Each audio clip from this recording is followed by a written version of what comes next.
You are now listening to Out of the Blank.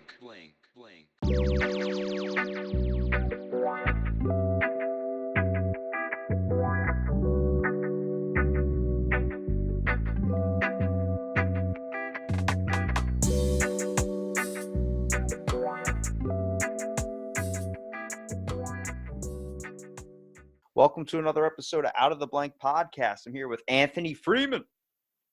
What up? Anthony, tell me a little bit about yourself, man. Oh, man. Well, my name's Anthony Freeman. I'm 41 years old. I'm a Pisces, born in March of 1978. I'm a native Texan, born in Texas. As far as where I grew up, man, I grew up in a small little town, but then my father, he owned a construction company. So I got the chance to travel a lot as a child, kind of chasing storms. He was a roofing contractor. So we would drive around in an RV and chase hurricanes and tornadoes and hailstorms. And Hang on a second. You did that as a child? Yeah, pretty much. Yep. All I right. was homeschooled. I got two things to add to that. One, you're making Okay, me cool. You're making me rethink my whole entire intro, because now when I say tell me a little bit about yourself, you gave me a full-on dating profile. I'm like, holy shit! I need to be more natural with it. But chasing storms, that is badass. Right on. Yeah, it was cool, man. It was fun. There is a kind of a cool factor to it. One was you didn't have to go to public school, so you're kind of always in an RV traveling, and that aspect of it. But the other half of it was it kind of sucked because you didn't really have friends, and you were working as a child. I was a child. I had to do child labor, man. Like I started working when I was a kid, like little bitty. I remember being up on a roof with my dad when I was only 5 years old. Not that I was working at 5, but of course, but I just remember being up there and being on the roof with him and shit like that. But I was working at 12 years old, roofing and stuff, and I was a journeyman roofer by the time I was like 16, 17. So yeah, man, that was the childhood. Lots of stuff in the childhood we could talk about, but You got a lot more experience when it comes to just like some of the most beautiful things when it comes to nature. First of all, I get the whole element of missing out on school, mostly yeah, because it's a giant connectivity thing. Like the fun parts and most anxiety, I guess, filled parts are kind of being around other people. But it's where you meet a lot of your friends and lifelong connections. But I've only met a couple people actually. My cousin is homeschooled because he's a diabetic. He just ended up kind of getting involved into the church a little bit more. And then I met this one kid, Dean, who went around in an RV with his dad, and they motor raced and they won money and oh stuff. And wow. that was his job. But being able to chase down storms, being in an RV with your dad, for some people, that's the perfect life. I mean, Yeah, it's cool, man. I mean, I love my old man. He passed on now. He died at 20 years ago already almost. But yeah, it was cool. I mean, it wasn't just me and him. It was a family. I have 4 siblings and or 4 siblings, 3 siblings. There's 4 of us total. But my oldest sister and I were in the RV, and then I think when my baby sister, she was 10, 13 years younger than me. She whenever she was about probably 10 or so, we kind of stopped chasing storms and all that. Like he kind of settled down and bought a small little place, but it was a packed RV. you don't want little Susie running off into a tornado, I can tell you that. But Oh no. your life practically turned into the beginning of it at least turned into a movie. I mean, you're talking about either the Wild Thornberrys or that all-time favorite movie I used to see as a kid, Twister, where they're chasing after the hurricanes. Oh right. Yeah, it was a badass film. Yeah, no, man, it wasn't nothing that exciting. Yeah, it was like we would come in after the havoc hit, and like after the trees were blown down and the roofs were blown off of houses, and like the hailstorms just demolished this town. And your dad's tossing out business cards to everybody with a broken roof. right, he would basically be working as a contractor for insurance claims because when something like that happens, the insurance will pay for a huge portion of some things, and natural disasters. Sometimes I don't know the logistics and all that crap about it, but like a lot, I know that's how he would do it. He would roll into a town, and then he would basically subcontract out the work from a roofing contractor that was local that couldn't handle the workload basically. And then he would subcontract the work. They would pay him to do the work, and then he would have a crew that followed him, and we would just go in that town, work for a couple months, and then go to the next town. What's one of the most fascinating storms you've ever seen? Oh man, when we went to Charleston, South Carolina, there was a hurricane that hit, and I remember I was like, I think I was 12 years old, 12 or 13, and when we rode into that place, it was just like a bomb went off, and I was just like, completely like shocked of like how much devastation there was, and it was crazy, man. It was bad. It looked like what you'd see in a movie, a TV movie or something, where the town just got like flattened. But yeah, that was like the worst. But I've seen plenty of places where the trees were turned over from tornadoes, and just that you could just tell that there was golf ball size hail or more bigger. One of the things for me, like if I had to choose a moment where I really like weather and nature, first of all, is one of the most fascinating things. I always like people always say, why is that dude videotaping a tornado? Why isn't he hiding and running? And it's like, they're beautiful as much as havoc as they cause and destruction. There's just something I really enjoy about seeing nature, and it's like in its rage form, I guess. I mean, one of my favorite memories, I live in a beach town, and there's a thing we had at one point called heat lightning. I've never seen it before. But we're sitting on the beach, and usually you would think lightning comes with rain and all this, but literally it's looking from the beach out into the water. There was these black clouds out there. It was nighttime, but you could still tell there were clouds, and all you saw were these sparks of not the regular white lightning, but like yellow and orange lightning, like darker color of it, just flashing into the sky, and none of it's touching the water. It's just staying in the clouds, and it was fascinating to see, man, because the electricity was literally in the air where your skin and all your hair on your neck just stood up. And it was like one of those moments where it was like you just wanted to sit there and let it last for hours. Oh yeah, yeah. And I used to personally chase tornadoes, but nothing like you. I never got closer. I never even caught one, or if if you chasing a tornado. I mean, I never even found one. It was like I grew up, in a lot of different places, but when I was a teenager, I was in Vernon, Texas, that's where I'm from. And it's like kind of like a tornado place. There's tornadoes all the time around. The sirens are always going off during tornado season. So what we would do is we'd just get in the truck or the car or whatever we had, and when it would get crazy outside, we would just take off and go try to find this tornado. And sometimes it wouldn't be rainy. And all that would just be super dark outside, and that you could tell the clouds would be green kind of color. That means there's a lot of hail in the clouds. So we would say, okay, let's go this way. There's going to be a lot of ice, and but hot air and the cold air will get a tornado.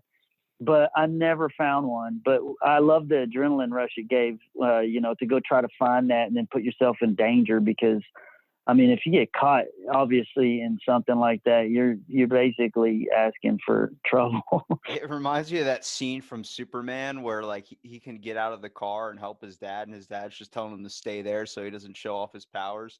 And that tornado just come by and sucks him up. I'm like, I don't think anybody really realized the adrenaline pump you get from that. I mean, even hearing that siren go off, I remember being a kid wondering what the fuck that was. All I hear is, I'm like, what? It's 2:00 in the morning. What does that mean? Are we all gonna die? Are the aliens coming? I don't know. Right. Yeah, man, it's definitely nerve wracking, especially as a child. And then where you guys are, where you stay, you said it's a beach town. Y'all don't have basements, I'm sure, or like I wouldn't think because of the water. Is that true though? Like, get in the bathtub, really? Like, is that? Shit. I saw the movie 2012, and let me tell you, a bathtub ain't gonna stop that shit. Oh no, nothing like a flood. If you get flooded, you're dead. Especially if you're underground. fucking 2012 houses are falling into the earth and shit, and the woman's like, they said Yeah. stay under the table, and he's like, get the fuck out from under the table, the world is falling apart. I'm like, yeah, this guy's got an idea. Like, Robin Williams, I think, has a joke. He's like, you know when to get the fuck out of your house, when your cat has spread eagle in the doorway. Right.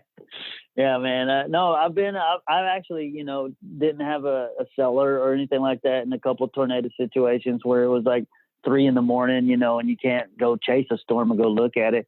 But like sirens going off and it's hailing its ass off, wind blowing like crazy. And you're like, okay, everybody get in the closet. We're going to put this blanket around us and huddle up and hopefully shit don't blow apart. But yeah, man. There's a lot of danger that comes along with it living in like the tornado valley and all that. I guess you call it tornado alley. How did you get into what you do now? Oh, with the models and stuff, the metal models. Well, I think a lot of like what initially got me was when you said, "Hey, I build models." I'm like, initially you said, "Hey, I build hot rods." I'm like, "Oh fuck, this guy builds hot rods. Like, let me see this because I'm fascinated with muscle cars." But then I clicked on your profile and then it was like hot rod models. I was like, oh shit, that's even more fascinating, dude. Because first of all, the stuff you make is pretty insane. Right on, man. Thank you. It comes with metalworking though. Like a lot of the stuff you see average every day. I mean, I remember I was a kid and I mean, playing with the snap-on models because of the whole glue incident. People figured out, hey, we can sniff glue and you can buy it for pretty cheap. And we could just tell people we make models. So they were like, all right, let's cut that shit out. So they made snap-on stuff. I remember being a kid trying to make one, a Scooby-Doo mystery machine, fucked up completely, just ended up giving up on it. And now I'm older and I was like, I have a couple of free time when I like don't feel like podcasting or working or something. I'm like, might as well create a model. But when we talk about building a hot rod model, and then we look at how a hot rod is, you design your hot rod models not like anything you would see from a store, but more on the intricate design of how one is actually built, which is really fascinating. I use my imagination like a ton, and when it comes to that stuff, and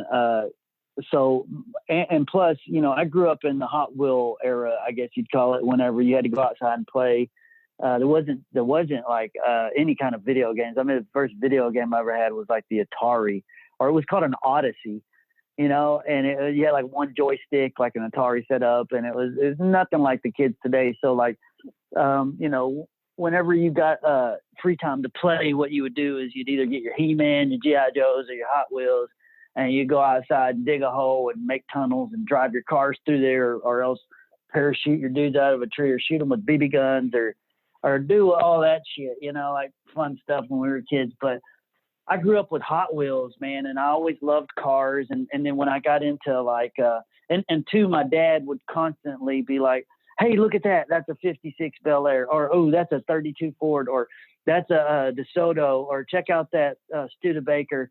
And he was always pointing out the cars to me and the year models. And he basically educated me on like all the cars that were driving down the roads, because my dad was old school, and he liked hot rods, and he always had something badass to drive like constantly. So I grew up with the idea of like, man, this is cool shit. Like, I like this. This is what I like.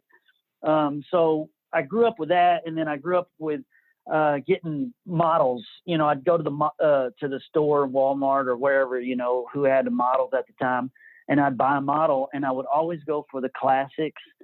And I would every time, never failed, when I'd get a model, I would modify it. It never looked like the box. I would chop the top.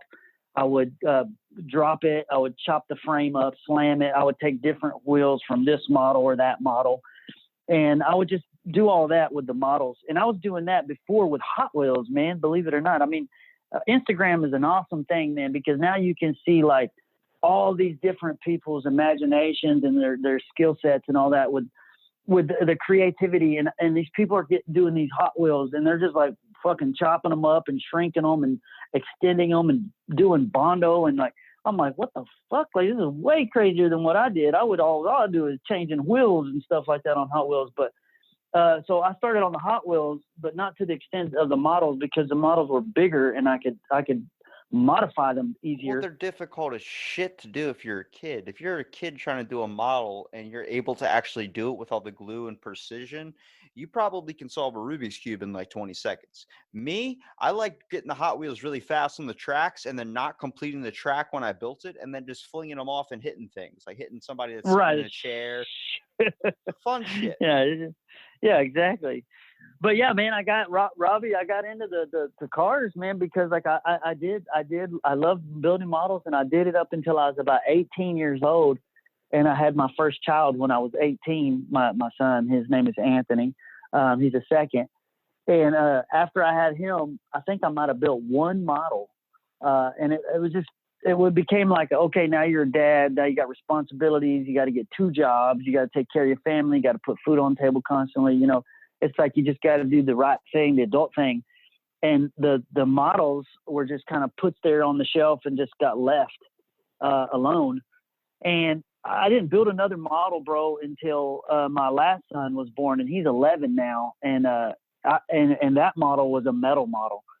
Whenever he was about almost a year old, I had a 1929 Plymouth sitting in my backyard, and I had a chassis. I had a wishbone front end, an old tractor front grill for it. I had a radiator out of an old car. I had a S10 rear end for it. I had an old flathead motor that I was getting rebuilt. And I had all these parts and pieces and all this shit. And I had been collecting for like probably 2 or 3 years to build this car on a shoestring budget. And I was in my garage, man, and the thought just occurred to me, dude, like I wanted to build this car so bad.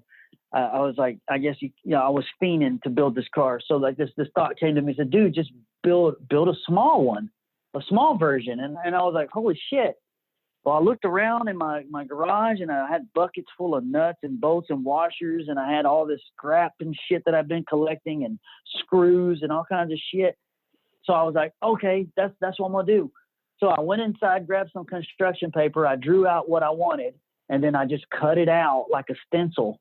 And it was a 2-dimensional flat drawing, and I drew a pickup, an old like 1929 pickup, and I cut it all out, and I just started, I traced all the images with a Sharpie on the metal that I had. I had some 16 gauge metal laying around. So I did all that. And dude, I stayed in my garage for 18 hours straight building this little car, and I finished it. And my old lady at the time, she was like, what the fuck are you doing? She was like, are you okay? I'm like, no, I'm fine. I'm building a model. Do you still have all your fingers? That's the main question. Oh yeah, man, still got them, dude. Yeah, I mean, I've been very fortunate. I haven't got hurt in the garage. Would you say that a lot of your passion kind of came from just viewing hot rod cars in general? Because I know, I get it, It's bad for the environment, but let me tell you something.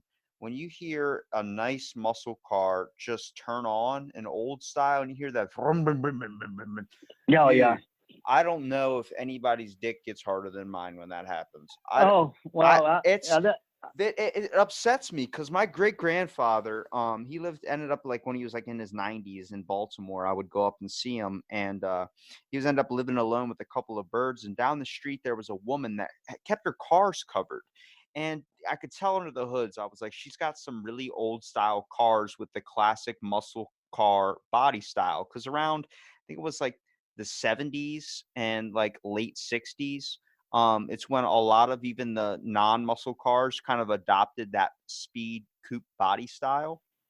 yes. And I was looking at it, I was like, she doesn't have anything strong under there like a Mustang, but she's got something, maybe a Nova, maybe. And I was so curious, and I went by and I asked her, I was like, hey, why are these cars always covered up? Like every time I come up to see them, these cars are always covered. I was like, can I look under it? Like, what's under there? And she was like, well, my dad passed away and he left me these cars, and I never want them to get scratched or damaged. So I always keep them covered up and I never use them. And so I opened it up. Dude, she had a 1969 Chevy Impala under there, and that was one of my fucking dream cars. I swear to God, I almost broke down in the driveway.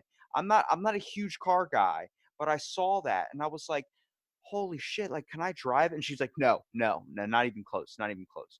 And I was like, okay, well, can I look at it? And I'm like, I'm looking all inside of it, and she opened it up and everything, let me like sit in the seat and everything. And dude, let me tell you something.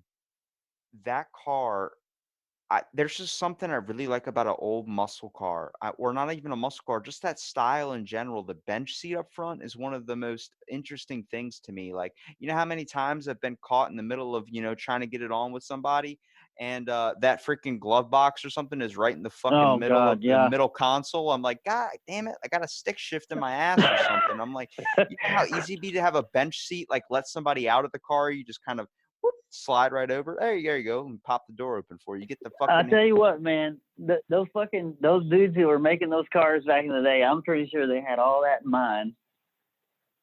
You know, they would make it where you could definitely get down in that car, man, and take your old lady to drive in. That's how I used to do it. I'll never forget when my dad asked me what do I want for my first car, and he's expecting like a 2016 Mustang at the time, and I was like, no, no, no, no. What I want is, I want a 1969 Pontiac Judge. And he was Hell like, yeah. what the fuck's a judge? I was like, you don't know what a judge is? And he's like, a Pontiac? That's weird. I thought you'd want a muscle car. And I showed him, and he's like, oh, it's got the body style. So I'm looking online and shit. I'm trying to pick out the best one. I freaking find one off this site, and you start finding a bunch of them, and they're like theft damage, flood damage, all this stuff. I'm like, Dad, it just got a little bit of water in it. We can just flush it out. It'll be good. He's like, you don't understand what that means. Like, I get it's your first car, but when they mean theft damage, it's not like a broken window. It means a lot of shit's missing out of it. Like, probably the engine, probably this. I'm like, oh. Now he was like, we can do a pay here, pay as you go type thing, like kind of like layaway. But this time you just, you can make payments on it every single time. We can get you a nice muscle car. I'm like, do I want that, or do I want a free car, which I ended up getting from my great grandfather when he passed away? He gave me his car. And I was like, I'll take this and I'll save up. And hopefully one day I do get a nice muscle car, man, because they're just badass, dude. Something about rumbling down the street. I mean, even if it does waste a lot of gas, it's just that engine, it's history in your hands. Oh, absolutely, man. I've always had something, dude. Like, I've got a 1941 Ford right now that I drive around. It's a Ford Coupe, 2-door, and I have a 1962 Chevy C10, short step side pickup that I'm in the process of bagging, slamming, and doing some stuff to that. So, and I've always had some kind of hot motor, with that big cam making that noise, man, that you're talking about. And I just love to fucking be able to step on the gas and go, man. And like right now I drive like a 2015 Dodge, Ram crew cab pickup. And that's the newest pickup I've ever owned. I mean, legit. Like, I know it's like a few years old, but like, I've never owned it. I've always had a '60s model Chevy pickup in my driveway, and the most recent that I had was a 1984 Chevy C10, short wide box style body, and that truck was beast. Had it lowered, did the flip kit, 5-inch drop front and in the front, and I mean, it was that truck. It had that sound you're talking about. I'm a truck guy, definitely a truck guy, but I do love cars, both. I have a passion for both. I appreciate them very much. I just think they're so much better, dude. I mean, if you look at the cars that are getting made now, like, I know we have this thing in my town where there's cruising week, which is nothing but old ass hot rod muscle cars, drag cars, like freaking nice as Hell shit, yeah. like older guys that come down. They're very respectful for our town. And then a few weeks later, we have a thing called H2OI. Fuck them. I don't care. If there's anybody out here listening right now that is a fan of that, they're basically kids my age, but they drive the really low cars. They drive with the cambered wheels that are so far out, it looks like the car's going to fall and it's going to scrape. They can't go over any speed bumps or any bump in general. If there's a crack in the fucking street, it's gone. But they're so disrespectful, dude. We ended up having to have a state of emergency when they were down here last, because they were just throwing shit, breaking shit all over town, flipping cars, rioting. It was so bad. And I was like, you don't see this with the older crowd. See, you give a kid Oh you give no. a kid a fast car, they immediately get this sense of ego, or they think it's a rocket ship and they're invincible. But I'm like, why don't we just give them something that sounds badass and looks badass, but it's not quick, it's just strong.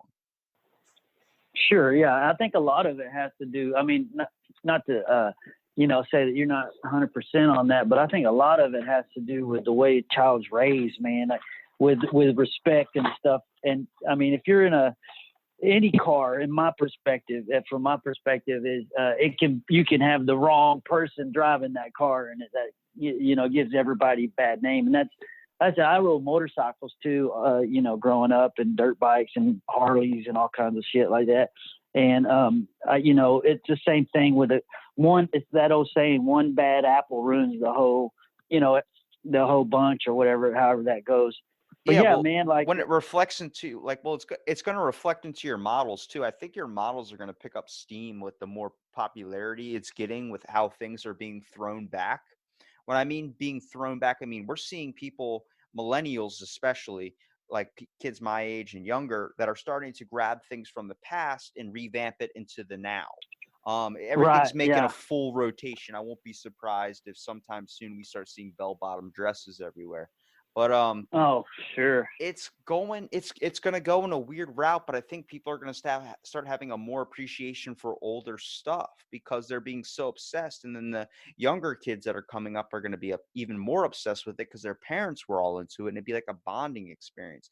We're becoming too adaptive to technology. I mean, if you look at some of the Teslas and all this shit, it's cool as hell. You get an auto driving car, don't get me wrong, I saw the new 2020 Ferrari that's come out or something, where it was like you don't even have to drive, and the whole thing is a display system, so everything's done by cameras. You can't see in or out of the windshield. It's all literally just TV. And I'm like, that's cool, but there's no fucking steering wheel, there's no ignition. You have to tap the door 3 times to open it up and unlock it. I'm like, where's the classic when you click in the handle? Or where's the classic when you roll up the window, you got to crank the motherfucker to where your arm hurts? Right. Yeah. I think there's definitely there's going to be that nostalgia aspect of the motor and the vehicle and the transportation mode, of like just wanting to get in it and be part of that machine, and step on the gas and turn the steering wheel and feel the seat and all that as you accelerate with your foot and all that stuff. I mean, that's never going to go away. I think there's always going to be that group of people that's always going to be building classics and hot rods and stuff like that. But for the newer vehicles coming out, that's all self-drive and all that good stuff. Hey man, I grew up watching Back to the Future and all that shit. And like when I seen that car flying in the air and it was like going in the sky and there was like these highways up in there, I was like, dude, that is the future. Like that's badass. Like I can't wait for that.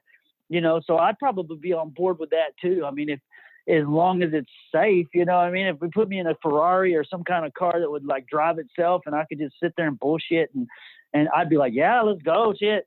But at the same time, I would still want that other part of the whole hot rod and the feel of that, that I was talking about, because I don't think that's ever going to go away personally.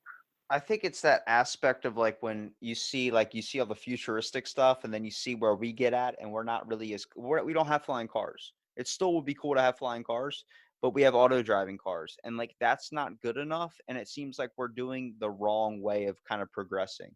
Like we're taking technology in a different way. Like people think, well, like Back to the Future was supposed to be like 2016 or 2018 or something, Right. when we had all that Okay. shit. Yeah, that didn't happen. Yeah. Like none of that. And the Jetsons was supposed to be 2020 and we had flying cars. And it's like we're here, but we got auto driving, we got Amazon with 1-day ship. It's like we're taking technology a different route. Like we're kind of doing it in the dumb aspect. Like let's make the next iPhone 20 that can send 6 pictures of your dick to somebody in different shades. It's like what the fuck? Like let's work on getting shoes that can tie themselves. Let's work on doing things that are going to be like easier, and it's going to be cooler to have, like stuff we saw in movies back in the day, but the movies glorified it so much. And now we're seeing movies like Ford versus Ferrari. This is where I say it's going to make a flashback back, because that movie was all about American ingenuity. It was about classic, like more styles that were back in the day, where kids are seeing that like, fuck, this is awesome. Why are we doing things like this? Absolutely. I haven't seen that movie. I heard it's rad, but I get what you're saying 100% when it comes to ingenuity and stuff. And I think that's one of the great things about not being tied down to a system of learning like the way I was. And that's what gave me the out of the box, I think, thinking that I have, like hey, I can do this and I've got to figure it out. So I'm going to create whatever I'm creating right now. And it just kind of comes out of nowhere. And, with those models that I make, man, those things actually, like, as crazy as it sounds, they build themselves. Like, I will fucking think I have it figured out. Like, hey, I'm going to do this, this, and this is going to look like this. And I'll try parts and pieces to create it, but it doesn't work the way I think. And it's like, oh shit, because I'm not actually engineering it from like a computer, or I'm not engineering it to like do these beta tests to make sure it works and all that. I'm just like, okay, I'm going to do it. And then I do it. And I'm like, well, scratching my head, that didn't work. I broke a drill bit right in the middle of this bolt. Now I can't get it out. So I got to start over, or whatever. And it just becomes like this trial and error where the car actually builds itself. Like, okay, this doesn't work, so we're going to give you this idea. And I say we're, it's like the universe or whatever is like working with me when you think about it. It's like your imagination. It's coming from somewhere. It's in your head, right? But where is that? You get deep with it. So it's like, okay, so it's, we're going to give you this. And then you're going to try this, and then that's going to work, or this is going to work. And then sometimes, dude, what I'll do with those cars, it takes me hours and hours. Some of them I've got over 200 hours in. And part of the hours come from the trial and error, of getting it right. And sometimes what I'll do is I'll sleep on it, bro. Like I will be like so frustrated, not so much frustrated. That's the wrong word. I'll be like, dude, I cannot get this in my head right. It won't work. Like in my head, I see it, but it's not coming out. Every time I try, it's not working. So I'll sleep on it. I'll be like, okay, I'm going to fucking sleep on this. Tomorrow, it's going to come to me. Tonight, it's going to come to me. And some days, 3 or 5 days at a time will roll by. And then all of a sudden, boom, like a flash, it will be in my head. Wham. I'm like, oh, that's exactly how I'm supposed to do it. And then I'll go back to the shop. Boom, and it works exactly how it's supposed to work. Well, so it's like the car. It's taken a step back, I would say, to kind of recount everything too. Like, how many times do you get so involved in something, you're spending hours and hours and hours, it's just pissing you off and building up all this pressure to where you're starting to hate it. And then you're like, I'm gonna take a step back. You end up taking a step back for an hour, maybe even go to bed and come back at it the next day, and you're fully refreshed. You're like, why the hell did it take me so long? It's all simple. Just do this. That's it, man. You can't see the picture when you're in the frame sometimes. So, you got to take that step back and then basically, get another perspective on it, a different look at it. And that's usually how these cars work. I've got piles and piles of parts and pieces that I've tried that don't work, that I just kind of collect them and put them in boxes and shit. And then I have a bunch of scrap that I've kept. But, yeah, man, the cars I make, dude, are amazing for me. They really make me happy. They make me feel good. I just barely recently started to sell them because I would give them away, bro. I've probably given away 12 of those cars. And the thing is about the cars, people always ask me, how much are they? Can you make me one? I want to buy one. I want to, commission you to buy one. And I would constantly, I've been on Instagram since 2012. So constantly I'd tell people, I'd push people away. No, they're not for sale. They're not for sale. They're not for sale. They're personal collection. They're not for sale.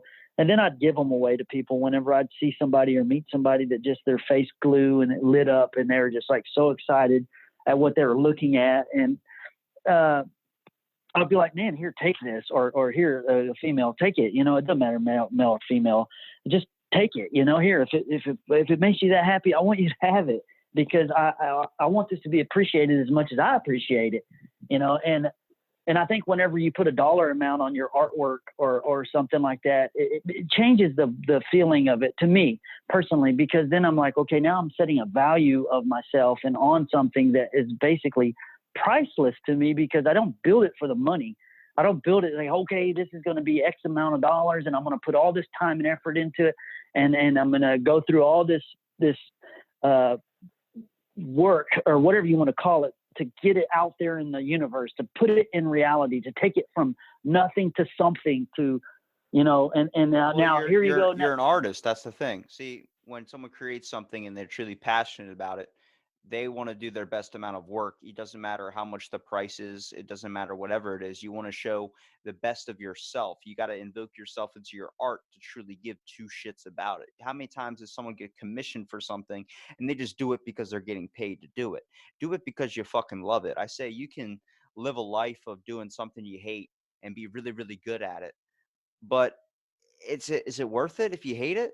I'd rather do something I love and be 100% sucky at it and keep doing what I love because I love it so much.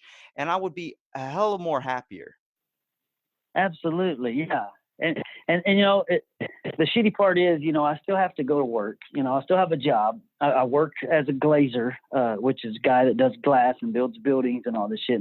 There's a couple of photos on my Instagram feed way back. I got some pictures of me where I was working in San Francisco when I lived there. And I built a big ass building. I built a bunch of big ass buildings, but there was one that I'm super proud of. It was the Salesforce Tower in San Francisco, downtown San Francisco. It's like the tallest building west of Chicago. As far as I know, I don't know, it could have been surpassed by now. It's 2019 or 2020 already. But that was back in 2017. But at the time, when I was doing that, what I would do is I would walk around the job site. It's a fucking huge building, so you got to walk around. But I would kick kick shit out of the dirt. I would find stuff in the trash, like in because I mean that scale of a job, people are throwing shit away constantly. So I mean, there's buckets of shit getting tossed in the trash, scrap metal, bolts, nuts, screws. You name it. Is that where you collect a lot of your stuff? Is just by kind of finding it? 90% of everything I've ever collected was either off of a job site or from my personal tools that were broken, or my personal parts off of my truck. Like I got cars that I built from the bumper of my truck. I wrecked my truck and the bumper was thrown on the side of the house for a while. I got a new bumper. And then I'm like, hey, that bumper's chrome. And I was about to take it to the scrapyard to just go toss it. And I was like, dude, what the fuck are you doing? There's a whole fucking chrome bumper here you could chop up and use for parts and pieces. Yeah, well, a lot of people don't even realize that, though. Like, you look at, like, another man's trash is another man's treasure. My grandpa, Absolutely. we went to the junkyard one time, and we're sitting there throwing, like, this old-ass couch away and stuff, and he looks around, he's like, bro, do you see that? He's like, what? He goes, that's a freezer. I'm like, okay. Like, he's like, one of those giant freezers you can put meat in. He's like, hold on a second. He jumps down there, asks the guy, hey, can I take this? The guy's like, I don't care, and just start going back to work. My grandpa loads it up on his trailer. We take it back. My grandpa just puts 2 different coils in it and stuff, and after like an hour, it was fixed, and now he keeps his Halloween candy in that shit. Oh, yeah, dude. See, it's doing more with less. I think that's what I do with what I do. It's finding a solution to something that. And the way I look at it is like, I would love to have equipment that I could just build these badass models, and I would love to have all this, the amazing amount of money to just throw at it so I could just figure it out and spend money on it and do all. But the way my brain works is like, hey, you're here, you're now, you don't have that. So let's do it. You want to do it. Let's go ahead and do it. And let's do it as efficient as you can, and still make it look fucking killer, badass. That's what I say on my little Instagram. I make badass models for badass people, because I think people that do shit like that are badass, and people that can appreciate what I do, they're badass. And the models I make, I consider badass. I'm happy. I'm happy about my stuff, man. It turns me on. It rings my bells. It makes me feel good to look at them. I can't even like pick up a model. I can't even look at my own shit without smiling, bro. That's what's awesome about what I do, because I love it so much. It's like, wow, like I can, and I don't think I'll ever get tired of it. I don't think I'll ever get sick of it. I'll never get tired of it, because I tell you what happens is when I'm in my shop and I'm on my table and I'm either scratching my head, doesn't matter if I'm scratching my head, trying to figure it out, or if I'm welding something, I'm cutting something, I'm grinding something, I'm taking a file and turning it into a grill, or a wood chisel and turning it into a center console on a car. or whatever it is, I'm happy. I'm happy, and I'm in like my own little zone, man. I'm like in this place where it takes me out of this world and puts me into that world, and that's where all of my energy and my attention is. It doesn't go anywhere else. It just stays there until I'm finished. Like I'm not thinking about shit. I'm not thinking about problems. I'm not thinking about the normal bullshit bills and It's an escape. That's what it is. It's an escape. that It's the same thing. absolutely. Same thing for a lot of people. We got to find what that escape is. But once you find what that is, like video games are what I call like a temporary sense of relief. But for some people, that is their relief. But like for me, podcasting, getting in a podcast, being able to talk to someone, it's a sense of like it takes my mind off a lot of things too. Going to the gym releases stress. Everybody's got something. We all have an outlet, but finding what it is one of the biggest mysteries to life. And if you find it early, God bless you, because then you feel like you're whole and you find this thing that keeps what I would call the demons or stress away. And to get that, like, have you ever thought about opening up your own hobby shop? Like, those are not, I mean, they're not really out of, they're not like a Barnes and Noble. They're not out like anymore from Amazon. They're more like they're still in the now. Like a lot of people go to hobby shops because they want a sense of connection. They want to feel like they're doing something because Instagram and Facebook is not giving them the sense of accomplishment that they want. Right. No, no, no. Never had the desire to open up a hobby shop or anything to that nature. I think my service to the public or anything like that, to the masses, if you so to speak. I don't think the masses is the right word, but what I want to do, bro, with Robbie, with what I do is one of the things I really look at when I reflect and I say, okay, you do this for you. Okay, granted, this is for you. It's fun. It makes you feel good. But what are you doing for others? How do you contribute to society by doing this? And I have to like convince myself that I'm doing it for others too, because otherwise I feel very selfish.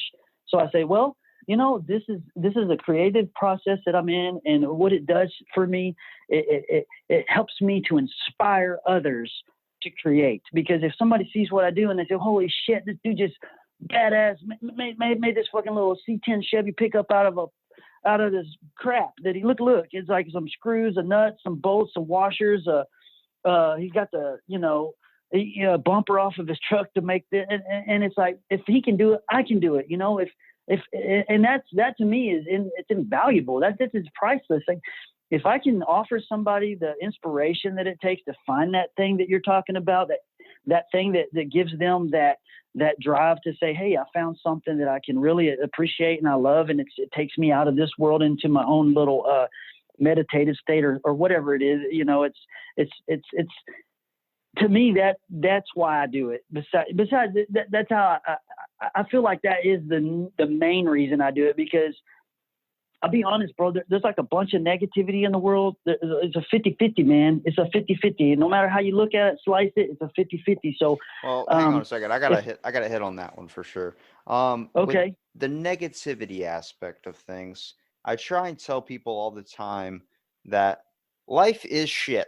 You gotta look through that hard outside surface and find what's right underneath it, which is something beautiful. And that's trying to find where your path is. Now, I can talk like this one day and mean the complete opposite the next. I've had my dark days, I've had my dark moments, but finding that clarity and finding the realization that what's in the now and what is here, you know, a lot of people you're starting to see with anxiety and depression at younger and younger ages where people are getting diagnosed left and right for it. It seems like someone's just tossing out the word, like, do you really have it? But it's true. It's occurring more and more and more. It's starting to hit people that have kids younger and younger and younger. Parents are starting to realize that there's this huge, weird echo of depression that's hitting everybody. And we're all starting to realize how very disconnected we are with our devices and a lot of things that isolate us that's supposed to be a social interaction, such as Snapchat or Facebook or Instagram. They're amazing to connect with us. I would have never met you without Instagram. But the fact is, it misses a big aspect of what makes us human, and it's that connection, that personal relationship that you develop. I mean, nobody asks how people's days are going anymore. It's so much easier just to drive by and not say a word to somebody or wave and just keep on going, because sometimes people can be draining. You don't know how someone's going to react to you. It's like if we just took the time to do this, and have a conversation, be able to express or just a talk with somebody, we would see a major relief. It's a stimulus. It's a feeling in our brain that someone just gave us a fucking hug, but it's called a good chat. Yeah, man, vibes, good vibes. Hell yeah, definitely. I believe in the vibration, man. I believe that we're totally vibrational beings, and that we're here to fucking like do either vibrate on the negative end of the spectrum or the positive end of the spectrum. And I think that the vibes I put off mainly, majority of the time, that I'm aware of, that I try to be aware of the way that I'm offering myself and my vibration to people and others, is a positive vibe, man. And like, that's where I'm trying to lead. What I do is with something to uplift, man. I'd rather uplift anyone that I encounter or that I come across and visit with, talk to, share any moment with, as a positive thing, because you got two people in the world. You got two types, and you have energy draining people who just want to hurt you or take from you. And then you have positive people that want to encourage you and lift you up. And I do my best, man, to stay on that side of things. And it is not easy, bro. And that's why I was saying about the negative. You got 50-50, you got positive, negative. The world is split. So it's like a choice that you come to the fork in the road. Which way do I go? Well, I could sit here and nag and bitch and complain and gripe and do all these things and then just complain about shit. But it's like, okay, so instead of doing that, I'm going to find this thing that I like, that feels good. And that takes me away from that. And at the same time, it's encouraging. It's inspiring. And if you remember what we talked about, the fact of when you take a step back from something and then come back to it, you find a better way to process it. It's the same thing, finding something to relax yourself from a problem, then coming back to the problem later, you'll have it solved because you're not so overwhelmed by it. The problem is people, when they get overwhelmed, they tend to freak out because they don't like that feeling. I don't like that feeling. Nobody likes to be overwhelmed. No one likes to have a million things tossed at them at once. I'd rather have one thing at a time, And yes, it's just a way of how we're processing stuff. I mean, you probably have received so much benefit from doing this because the look that you see on someone's face when you make them something in the first place probably gives you something that can't really be described in words. absolutely. It's priceless, man. And that still happens to this day, bro. It never fails. It does never fail. I host a car show once a month here in Tyler, Texas, for East Texas locals. And that car show that I host, I take my models out there. And every time I take my models out there, there's a handful of people that have never seen them, that are new to the car show or whatever. And their faces, they don't even know who makes them. I don't go up to them and say, hey, I built this. Hey, check it out. Sometimes I do because I'm standing right there, but the majority of the time that doesn't happen like that. Most of the time when people see me and I introduce myself, then they're like, oh, you're the dude that makes the cars. Oh my God. And then they start a conversation. But like, if I'm just standing there kind of like in the background, kind of around the corner looking at, I look like I'm trying to file them or some shit.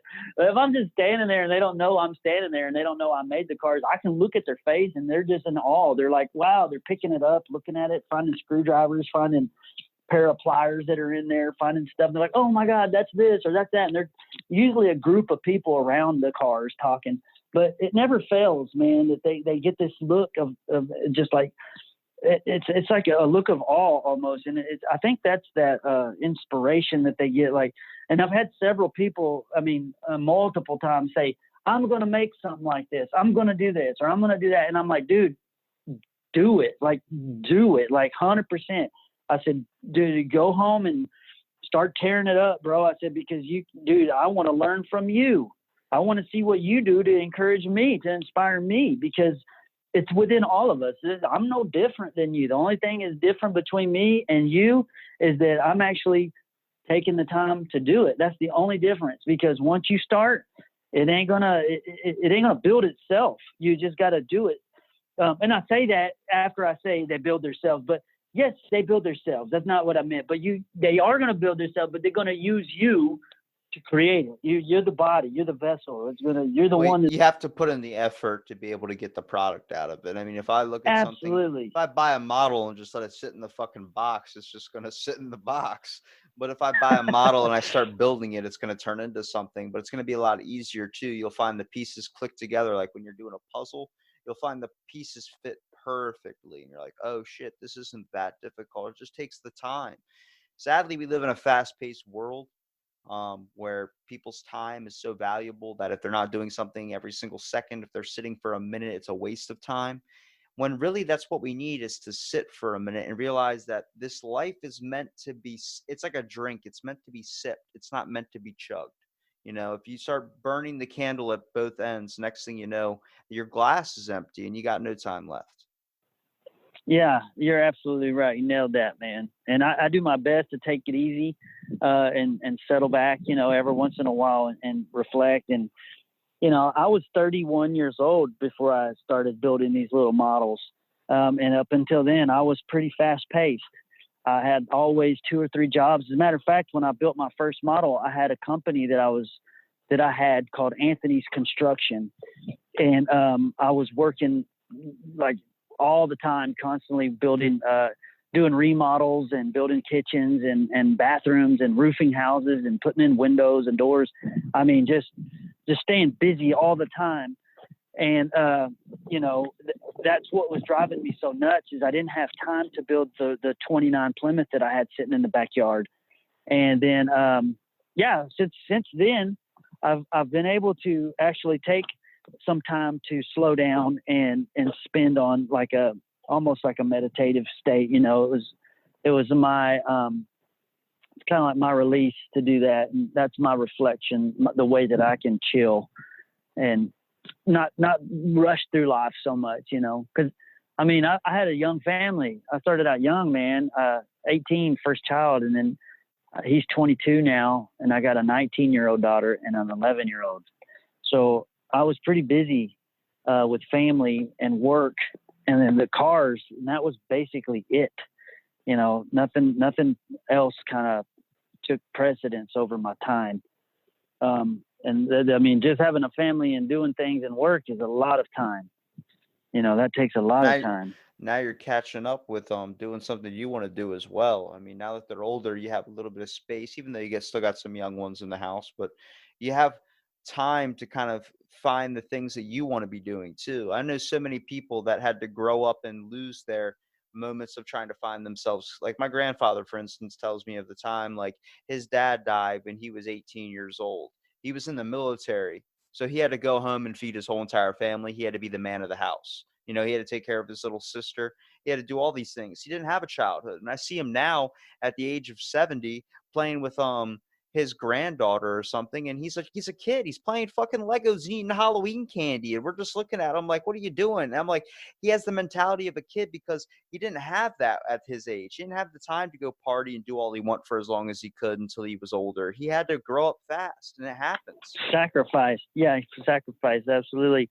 Yeah, man, I'm so fortunate. I'm blessed. I'm grateful. I'm thankful, because like my son, my oldest son, he would spend time with me in the shop, in the garage when I was out there. But like you, he's a millennial, and he did not have anything to do with cars and hot rods and shit like that. I mean, I would buy that boy Hot Wheels and when he was a kid, and they would just basically stay in the package.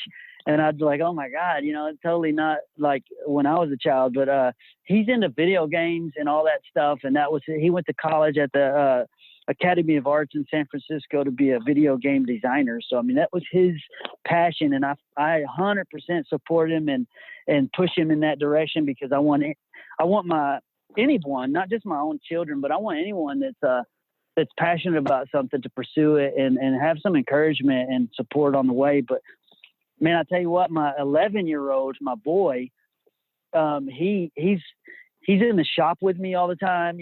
I'm so thankful that he'll spend time with me in there. He wants to go with me.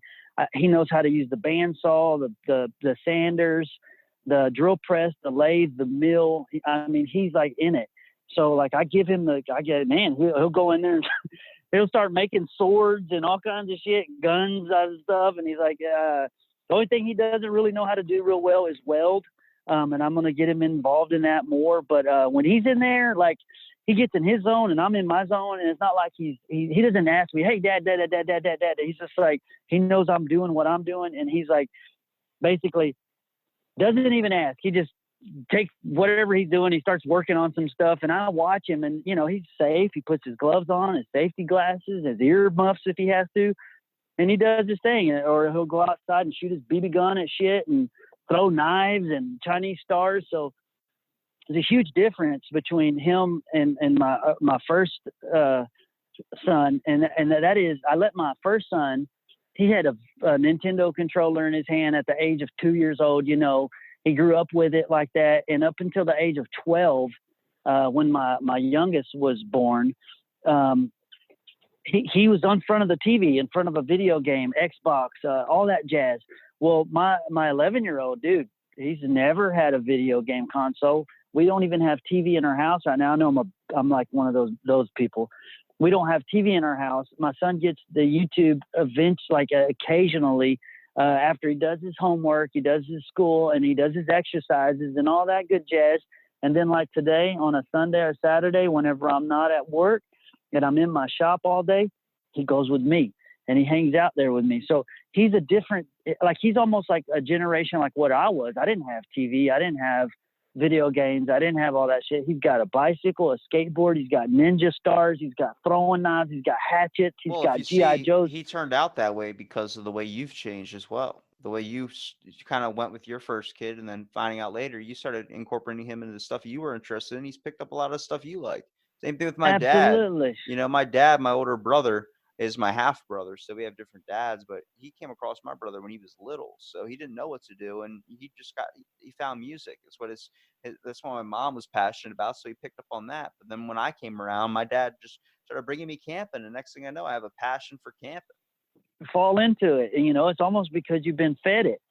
And I think that's amazing. That's how the generations work. And you were talking earlier about how people are going to go back, how people are, the millennials are going to kick back and go back to old school stuff and get more interested in that. And I think it's very possible that the generations can swap, whatever, just by encouragement, and just by people, showing them another way, because, there's always going to be technology. I mean, that's never going to change, and there's always going to be growth, and there's always going to be forward motion. But I do believe that there's always going to be there's going to be a group of people that are interested in nostalgia and interested in, like you said, camping is barbaric. That's like the oldest form of living, going camping and hunting for your food and gathering wood to make fire. I mean, those things I love camping, bro. I love fishing. I love camping. I don't get to do that kind of stuff hardly, but my youngest son, he's only been camping a couple times.